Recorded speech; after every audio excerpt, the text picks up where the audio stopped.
Seeking to save the planet with a thesaurus. From the New York Times, today, Dateline, Washington. The problem with global warming, some environmentalists believe, is global warming. The term turns people off, fostering images of shaggy-haired liberals, economic sacrifice, and a complex scientific dispute, according to extensive polling and focus group sessions conducted by Eco America, a nonprofit environmental marketing and messaging firm in Washington. Instead of grim warnings about global warming, the firm advises now to talk out about our deteriorating atmosphere, drop discussions of carbon dioxide, and bring up moving away from dirty fuels of the past. Don't confuse people with cap and trade. Use terms like cap and cash back or pollution reduction fund. Don't confuse people. Instead, confuse people. Eco America has been conducting research for the last several years to find new ways to frame environmental issues and so build public support for the climate change legislation and other initiatives. A summary of the group's latest findings and recommendations was accidentally sent by email to a number of news organizations by someone who sat in this week on a briefing intended for governmental officials and environmental leaders. Wait a minute, hang on just a second.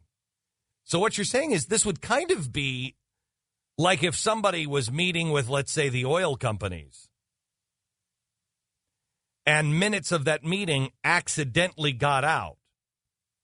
I wonder if the story in the New York Times would be just about the things they talked about, or if there would also be about secret meetings with government officials and environmental activists, and how the media was shut out, and the only reason why they got something was because of a mistake. Nah. The research directly parallels marketing studies conducted by oil companies, utilities, and coal mining concerns that are trying to green their images with consumers and sway public policy. Environmental issues consistently rate near the bottom of public worry, according to many public opinion polls. A Pew Research poll released in January found global warming last among 20 viewer and voter concerns. It trailed issues like addressing moral decline and decreasing the influence of lobbyists. We know why it's the lowest, says a marketer of outdoor clothing and home furnishings before he started Eco America. When someone thinks of global warming, they think of a politicized, polarized argument. When you say global warming, a certain group of Americans think it's code word for progressive liberals, gay marriage, and other issues. Can I just say, I've never associated global warming with gay issues. Have you, Stu? Oh, that is so hot.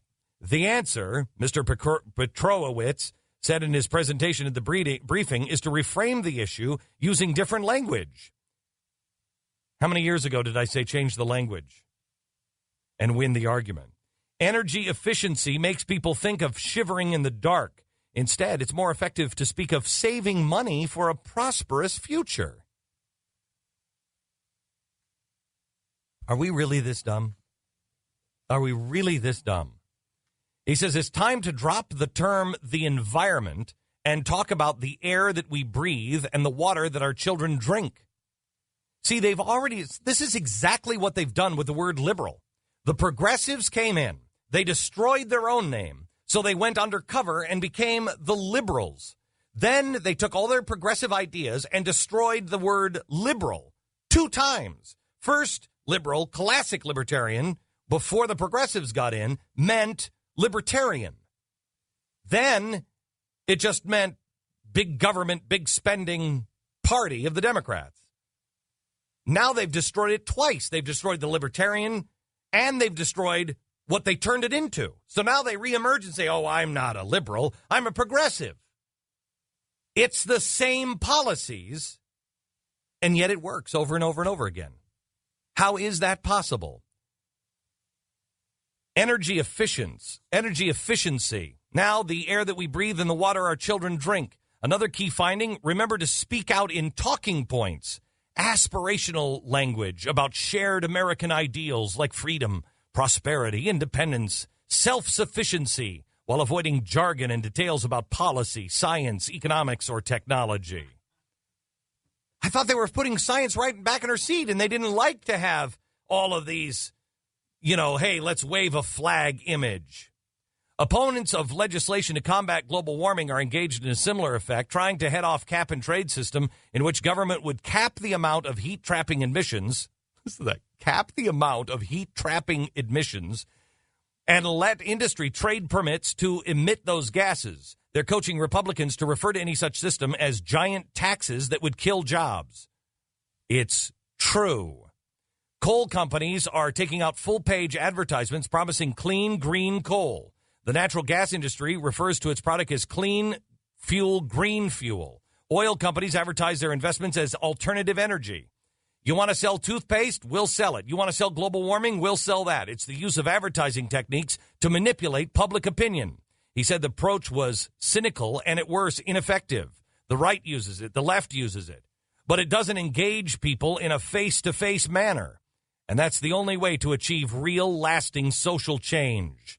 Frank Luntz says conservationists need to be conservationists, not environmentalists. And common sense over science. Now there's change you can believe in, huh?